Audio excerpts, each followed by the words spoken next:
talked about being the, I never did or not, but being the baby of the family, I did get special care. Yeah. I guess probably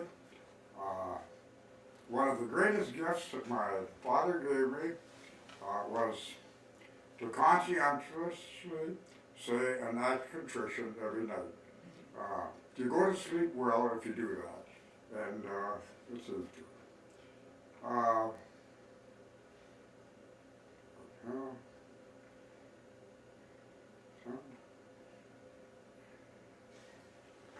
Talked about Sister Angeline and poop. uh,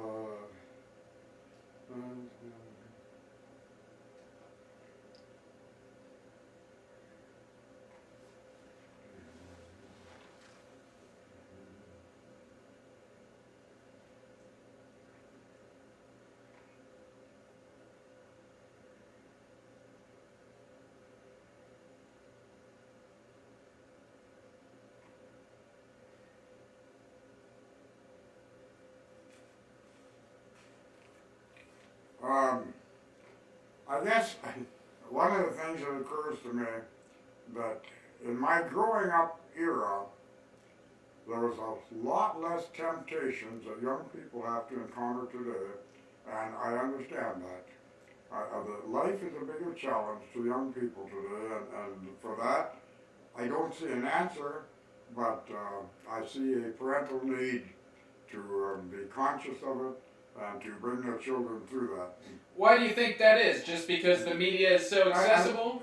Yeah, things that were, things that you and I don't know how to say it really. Kids today have to encounter problems that are unhealthful that I didn't have to face. Through television, through movies, through suggestions, through conversations. But there's so many greater temptations to give ideas that this could be fun, and many of them that rather justify right, and I feel sorry for the young people that have to grow up and encounter things that I didn't have to.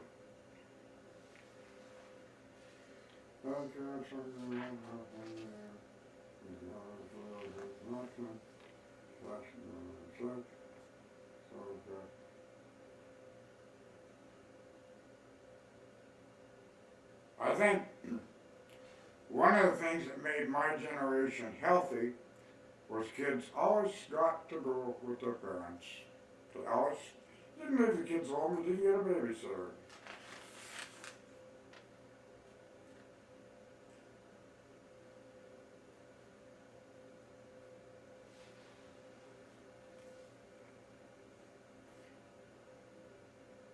I've always tried to develop, as I talk and get closer to my grandchildren, those that are around there, a positive feeling about themselves, but since the beginning of time, there was never a you. God loved you so much, there was no duplicate for you, and because you are so singular and everything else, then you owe something special back to God and to society. I've always had that feeling.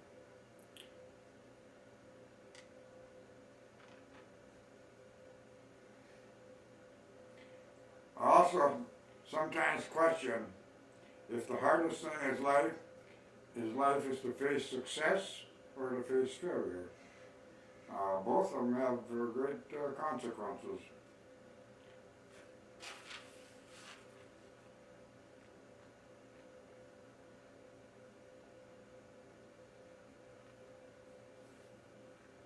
Well, we covered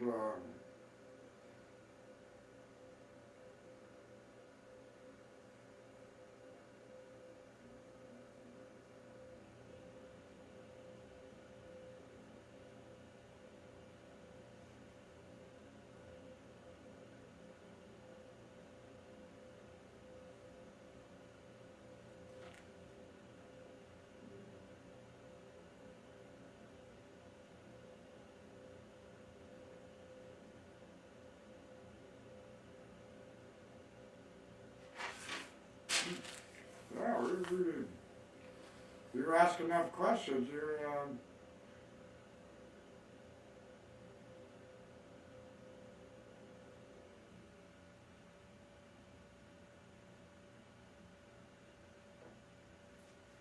by the way, you're talking about pictures.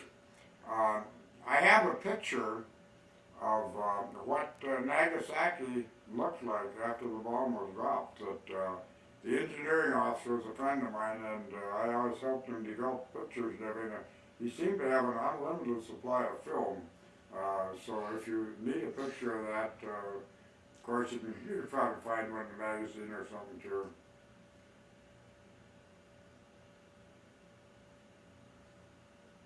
I got a little note here that says,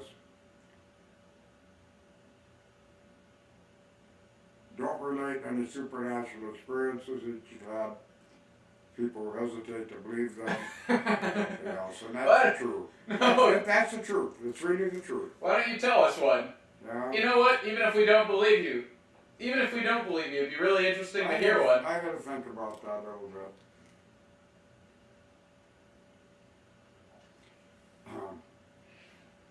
This real good friend of mine, Sister DePazzi, who is a music teacher, I told you first about her great aunt who was one of these who didn't decompose or anything.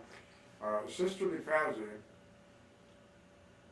taught anybody on any kind of instrument that there was. The music teacher at Sacred Heart, well, you have to start with that our nuns got $25 a month. They lived in it's part of the church. They had quarters that were cramped and all, but they did. The history of our parish that I studied, that Father John Lauer went out to St. Benedict. He met the Mother Superior. He says, I want the best teacher, principal you've got, and I want the best music teacher you've got. And he got them, and the two of them were the foundation of all of my learning and all of my religious education and the works. But Sister DePazzi became such a special friend that all my life I loved her. But anyway, I had this note here about she had the amazing ability that a student would come in with a new instrument and she'd say, well, let me look at that and you come back tomorrow. By the next day she could play the instrument and give instructions on it. Anything from a xylophone on down. She was that talented. She was such a gracious person. I don't think she had an enemy in the world. She was just lovable. I miss her terrifically. I honestly believe if I ever saw a walking saints, it was her and the Sister Angeline I had in the first grade. I had a little note here what it was like to go somewhere with the car, the old Model T and the Model A. You know, it's got the crank out first. You know, didn't have starters on them. You had to crank them up. How were the suspensions on them? Would you bounce around a lot, or was it a pretty comfortable ride? No. In fact, when it was raining, you drove very slow because windshield wipers were very slow, one speed, and on one side of the car to start with, only on the driver's side. Glad we covered this pretty damn good here, though. Many of them just in questions that you asked.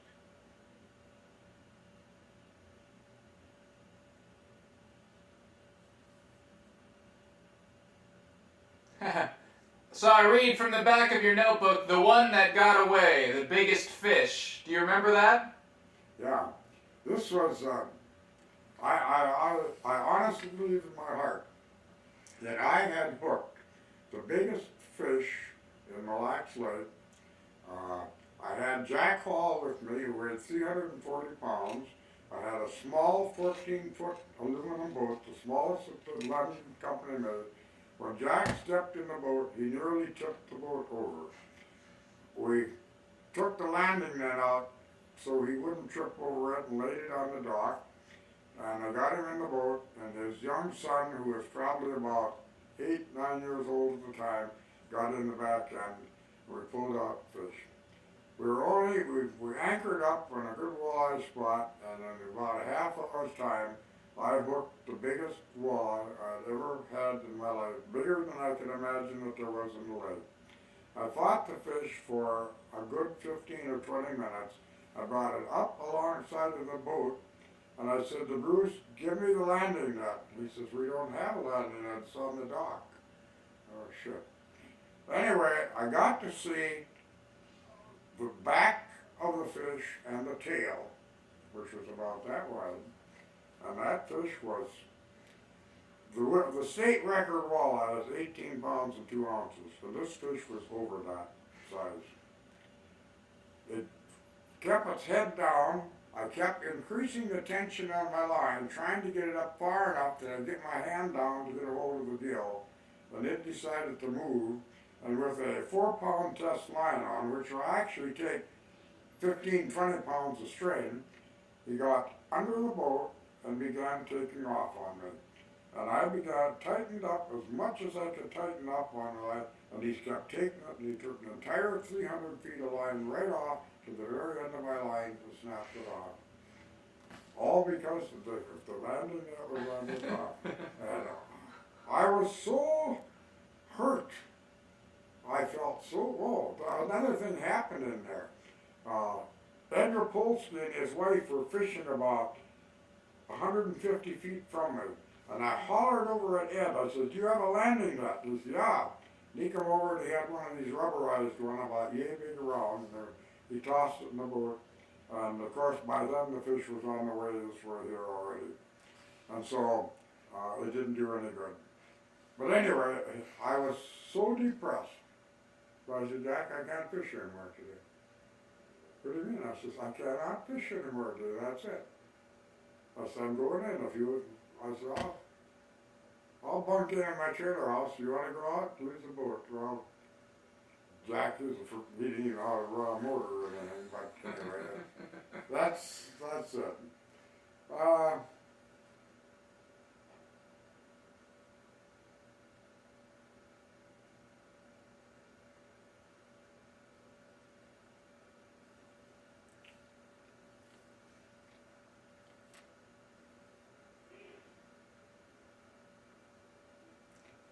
My dad, oftentimes in my growing up years, stressed the importance of picking good friends and being loyal to good friends no matter what they did.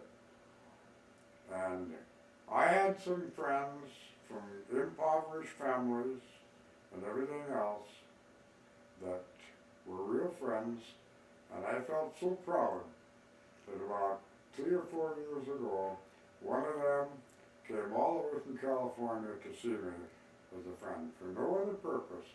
He said, I just came back to see what the town is like now and to see you. And that made me feel good. And we talked a long time about what it was like growing up in the 30s and how poor they were and how different things that if I got a quarter for signing my grandma's check or something like that, maybe they got an ice cream cone or something, maybe the only one for the month that they had or something, you know. I never got into dope, but I should say we never talked about dope, but I had so many experiences with dope working in a prison that they're some of them nauseating, some of them painful and all. And they're really, I guess, no different than what you read about in the paper. So I'm very proud of one thing that I developed, and that is I developed a numbering system for numbering license stickers, 100 up. The state of Minnesota sent me to Texas, to Nebraska, to Missouri, and to Iowa to see how they did it. And I went back and developed a system that was so many times superior to what anybody was doing, and so much more rapidly, and so much more scannable, that my system was, here's 100 different numbers on one sheet, and the last 4 digits will always be the same, right down there. We know I have to look, this is 1, 2, 3, 4, 5, and all that there, quick scan system. But I did have people come from all over the world. First, the mining company offered me a job to go around the world and to help set up programs in Australia and other places with the system, to show them how to do it, everything. But they came from all over to see the system. About once every 2 weeks, I had to explain the whole system to somebody from somewhere else. And sometimes they couldn't speak much English. And did Minnesota implement that system? What was that? Did Minnesota implement that system? Yeah, they did implement it, and I received a cash award of $2,500 for developing it. Wow. It saved the state something like, well, in rough figures, over $300,000 a year. Wow. From the old system. I started the prison newspaper while I was a supervisor out there, and the inmates always loved that. Who wrote the content for the newspaper? The inmates all did? They did. I didn't have the time to be like a teacher in high school and everything else to it. And I left the school department, director of education, be the censor. I had provisions when I did it. I doubled the size of my shop after I took over. I had it myself to start with, and I ended up with 5 employees working for me.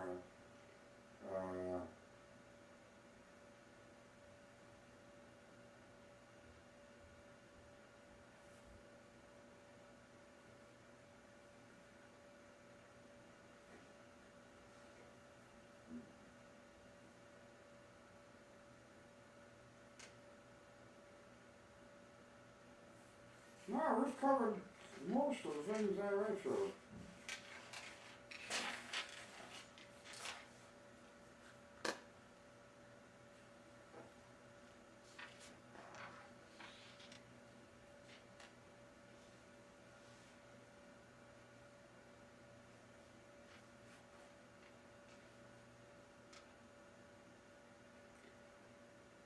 One of my pet peeves in life is people who are late for appointment, and I've stressed this with my inmates over and over and over, that when you're late for something, you have stolen time from other people.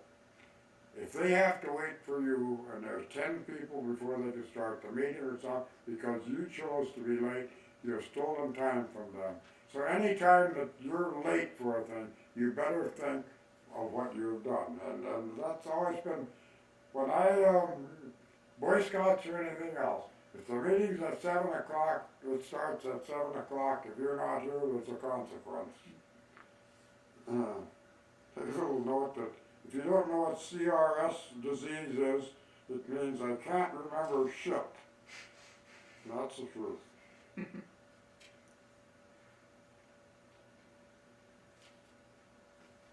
I got a little note here of how much water weighs when it hits the ship. That a cubic yard of water weighs 3/4 of a ton. So you can imagine how hard it hits, Your mother wrote me a beautiful little note on Father's Day. This doesn't need to be in there, but when I was a little girl, my hero was my dad. There was nothing he couldn't fix and find a way to do. You were strong and perfect in my young adoring eyes. I knew no other dad could be so wonderful and wise.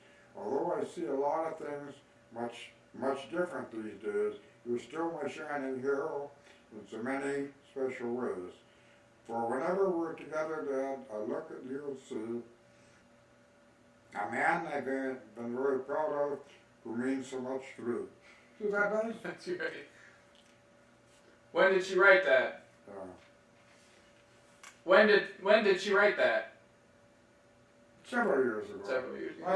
I keep little mementos like that though.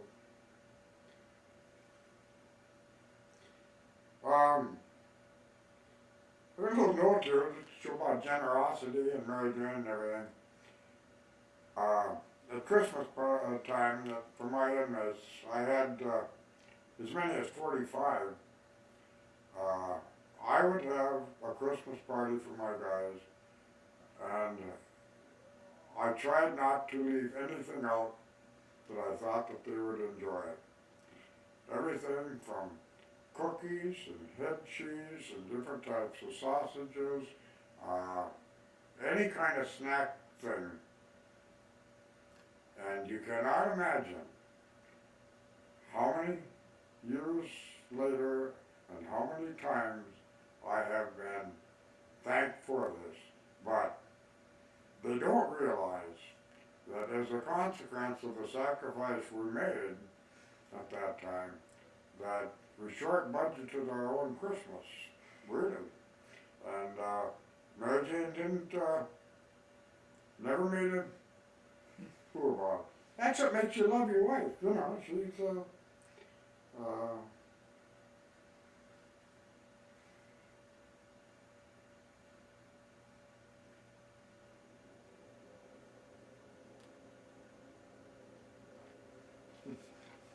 we talk about people with poison tongues and inmates call that hoof and mouth disease.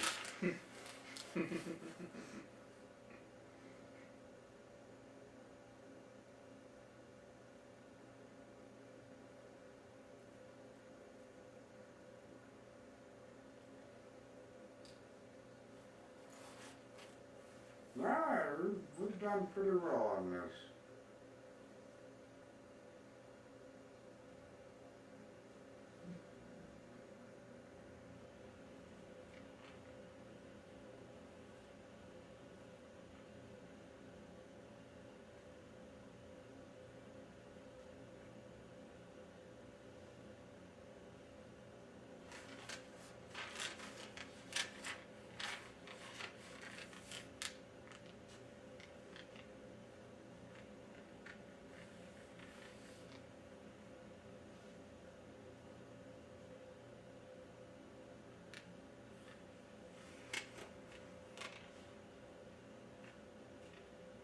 One of the rules that I tried to impose on my inmates, and I was always a bug on that, there's a place for everything, and I want everything in that place. Everything is there. When you leave that shop, I want every single thing exact where it is. There's not, where did I leave that wrench or anything like that. I couldn't stand for excuses like that. There were job neglect as far as I'm concerned. One of the things that I have noticed in the past years, that I'm missing the star-filled skies. You just don't see them anymore, even in the winter. Millions of stars, you don't see them anymore. I don't know whether it's a haze or what, but they're just not there. I don't know what happened to star-filled skies. Since your dad got me a little bit interested in looking at stars and things when you're in Arizona, I've been using a telescope and things like that, but there are not many stars to study. We don't see them anymore. In Chicago, you can hardly see any. Yeah. You see the moon and Venus, and that's about it. Yeah, I miss that.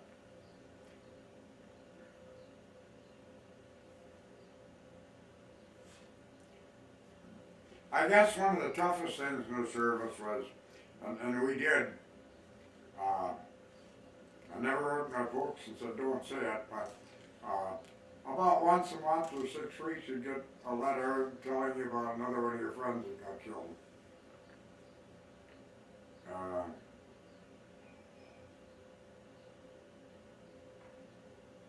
Or you talked about the, a couple days ago, about the motivation of people my age and everything. And we were talking about the greatest generation that I think probably the things that I experienced that made me more patriotic than just learning the Pledge of Allegiance thing for that was witnessing the oppression of bigger countries. Russia invading Finland, Japan, and China and Germany taking over Hungary and Belgium and Holland and things like this. And as this began happening, we became more aggressive and more hateful of certain countries, Japan and Germany particularly, but also Russia at the time.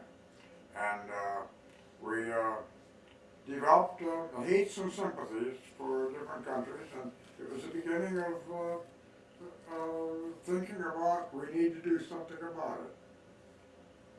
I think of the garbage that we haul out today. Honest to God, the entire winter garbage that we would have would not fill a two-wheel trailer. The only winter garbage that there was, that I can remember, are the clinkers from the furnace from burning coals. You get coal, after a while you get what we call clinkers. It'd be about yay big around and pretty solid matter. And then also broken fruit jar covers, or a broken fruit jar, or anything like that. But the entire garbage for the whole winter would not have put, wouldn't even fill a flat little wheel trailer. And today we got a garbage man hauling 2-3 cans of garbage every day.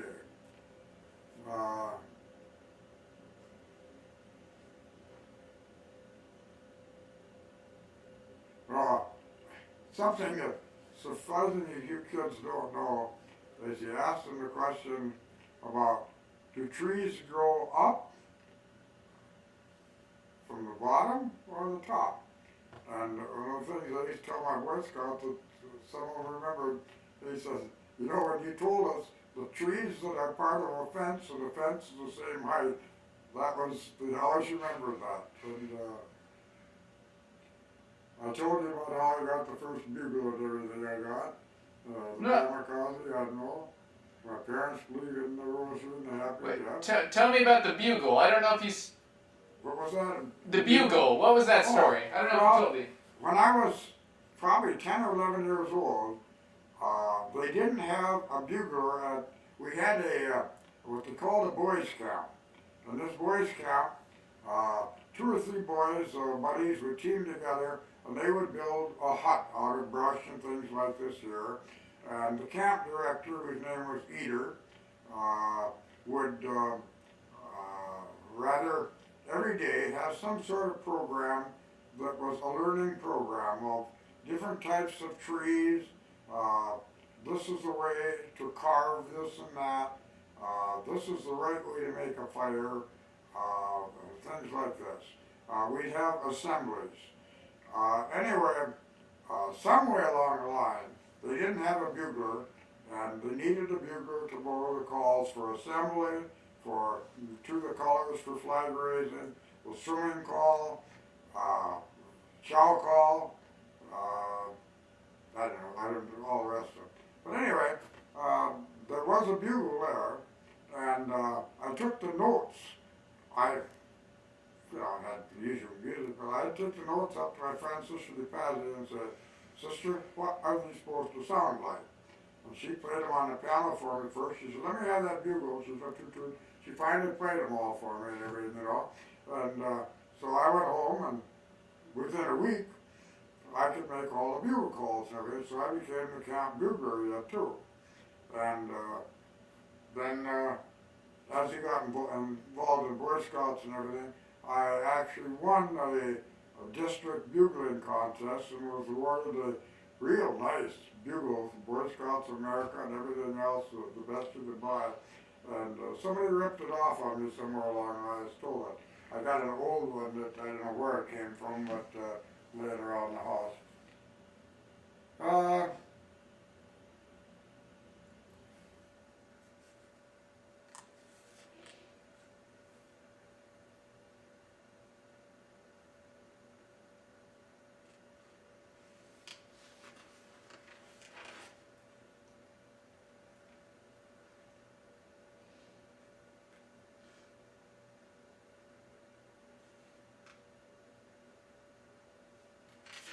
Hmm.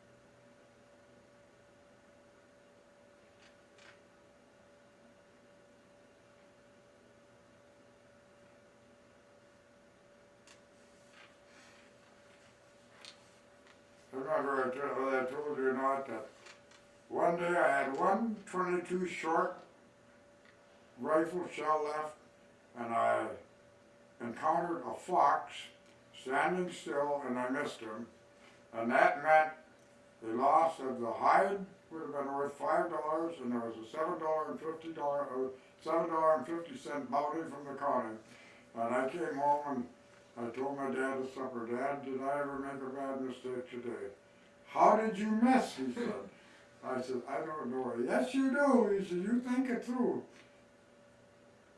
We ended up with, you were counting that money before you killed the fox. Did you ever, I feel like I remember you telling a story one time about encountering a wolverine? Oh, yeah. I had Mary Beth and my godchild, Jimmy Gertzie, up to our hunting shack. And there hadn't been a wolverine sighting in Minnesota for years and years and years. But anyway, we were walking out. I had a hatchet, no weapon of any sort, and we're walking out of the hunting shack, out to the car, which was about a mile away, and here's this animal that I thought at first was a badger.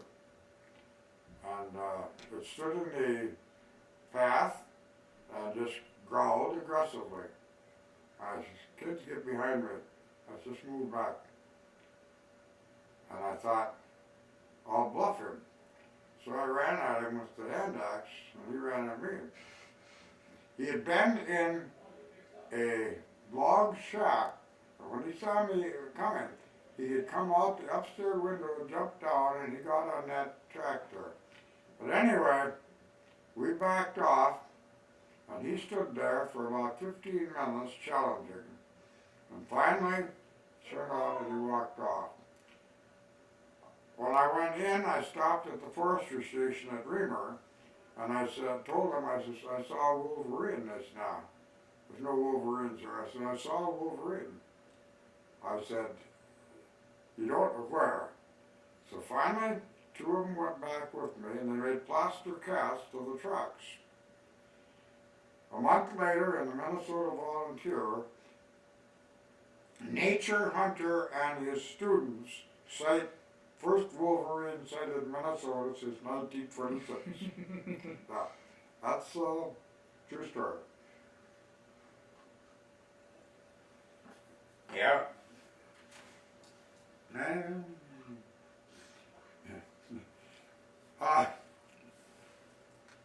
You don't know what it's like at school, but the school I attended, there was 2 classes in each room, 1st, 2nd, 3rd, and 4th, 5th, 6th, 7th, and 8th, a little square cracker box thing.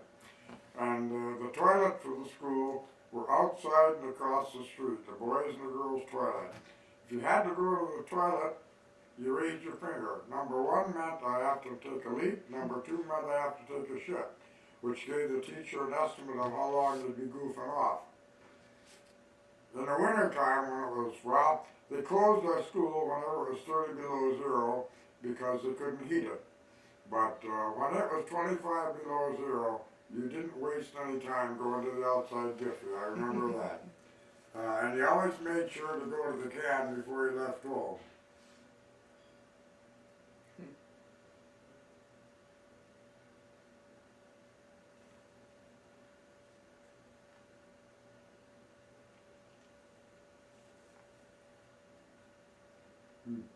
I don't even know what that all means.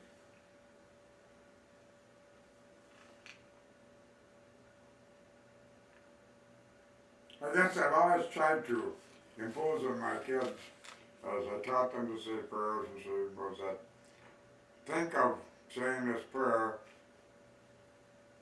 as if it's the last prayer of your life.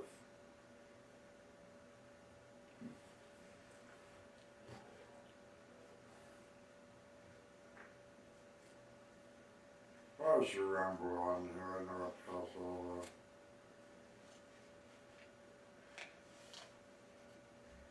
oh, here's one thing I have thought.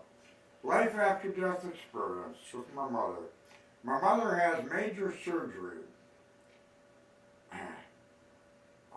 Her blood pressure was as such that we were positive she was going to die. The doctors told us that it was very risky.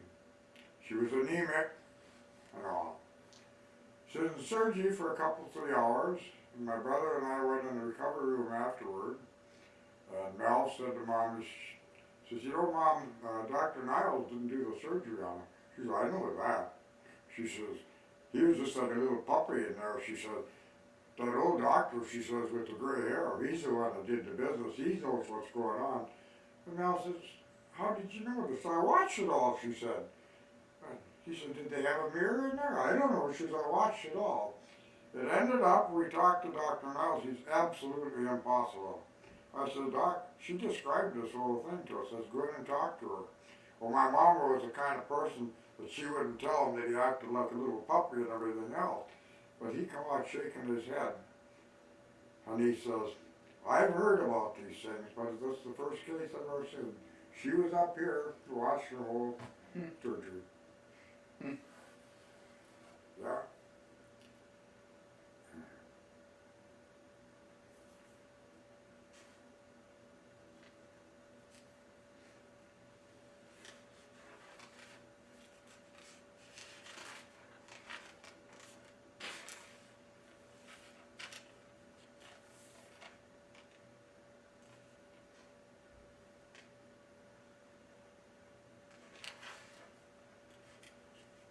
I must have been half asleep, but I wrote so many notes, I don't know what they meant. To a woman who fears rape, my suggestion, keep a loaded pistol under your pillow, and when the rapist informs you to take your clothes, suggest the bedroom would be more comfortable than the floor. Get him to take down the covers, and while he was unzipping and removing his pants, fire the first shot into the floor, and while he was pondering over the brown shit that comes out of his shorts, dial 1-800-911. I just thought I never read that. I know what I put in there for you. Excellent police. Oh, here's something that happened. My best friend that got killed so rapidly. He was the only child. His father died. His mother lived very meager support. And Arts was, as a high school part-time job, delivered dry cleaning. And in so doing, one day, he killed a girl on a bicycle that was not his fault.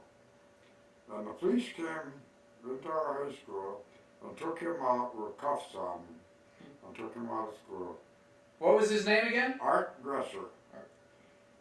And I tell you, all of us were, because Art was, we knew the strain this put on his mother, we knew the strain it put on him, trying to help his poor mother out financially doing this, and have this happen.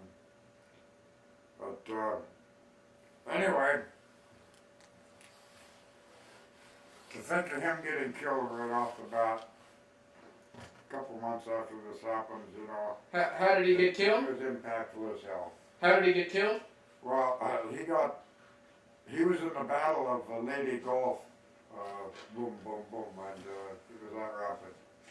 We're practically done with this, Harry, but just Can you take a break? Henry, Because they've got food out on the table. notes. Let's take